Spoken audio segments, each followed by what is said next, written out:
राधे राधे दोस्तों, आज हम आपके लिए लेके आए हैं हरियाली तीज की कथा। तो आइए शुरू करते हैं। भगवान शिव ने पार्वती जी को पूर्व जन्म के बारे में याद दिलाने के लिए यह कथा सुनाई थी।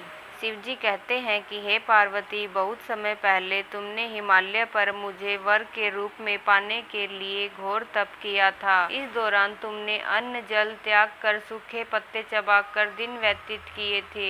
किसी भी मौसम की परवाह किए बिना तुमने निरंतर तप किया। तुम्हारी इस स्थिति को देखकर तुम्हारे पिता बहुत दुखी थे। ऐसी स्थिति में नारद जी तुम्हारे घर पधारे।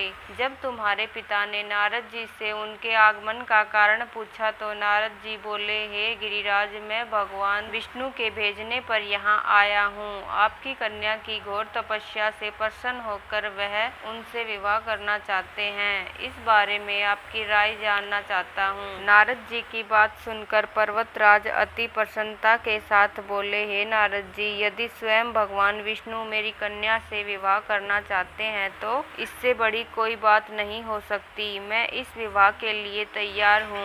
फिर शिव जी पार्वती जी से कहते हैं, तुम्हारे पिता की स्वीकृति पाकर नारद जी विष्णु के पास गए और यह शुभ समाचार सुनाया। लेकिन जब तुम्हें इस विवाह के बारे में पता चला तो तुम्हें बहुत दुख हुआ। तुम मुझे यानी कैलाशपति शिव को मन से अपना पति मान चुकी थी। तुमने अपने व्याकुल मन की बात अपनी सहेली को बताई। तुम्हारी सहेली ने सुझाव दिया कि वह तुम्हें एक घनघोर वन में ले जाकर छुपा देगी और वहां रहकर तुम शिवजी को प्राप्त करने की साधना करना।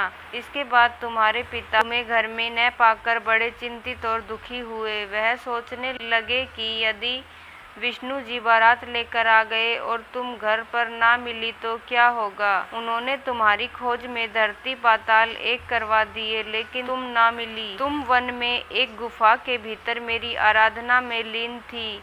भाद्रपद तृतीया शुक्ल को तुमने रेत से एक शिवलिंग का निर्माण कर मेरी आराधना की, जिससे प्रसन्न होकर मैंने तुम्हारी मनोकामना पूर्ण की। इसके बाद तुमने अपने पिता से कहा कि पिताजी, मैंने अपने जीवन का लंबा समय भगवान शिव की तपस्या में बिताया है और भगवान शिव ने मेरी तपस्या से प्रसन्न होकर मुझे स्वीकार भी कर लिया है। अब मैं आपके साथ एक ही शर्त पर चलूंगी कि आप मेरा विवाह भगवान शिव के साथ ही करेंगे। पर्वतराज ने तुम्हारी इच्छा स्वीकार कर ली और तुम्हें घर वापस ले गए। कुछ समय बाद उन्होंने पूरे विधि विधान से हमारा विवाह किया। भगवान शिव ने इसके बाद कहा कि हे पार्वती, तृतीया को तुमने मेरी आराधना करके जो व्रत किया था उसी के परिणाम स्वरूप हम दोनों का विवाह संभव हो सका। इस व्रत का महत्व यह है कि मैं इस व्रत को पूर्ण निष्ठा से करने वाली प्रत्येक स्त्री को मनवांछित फल देता हूँ। भगवान शिव ने पार्वती जी से कहा कि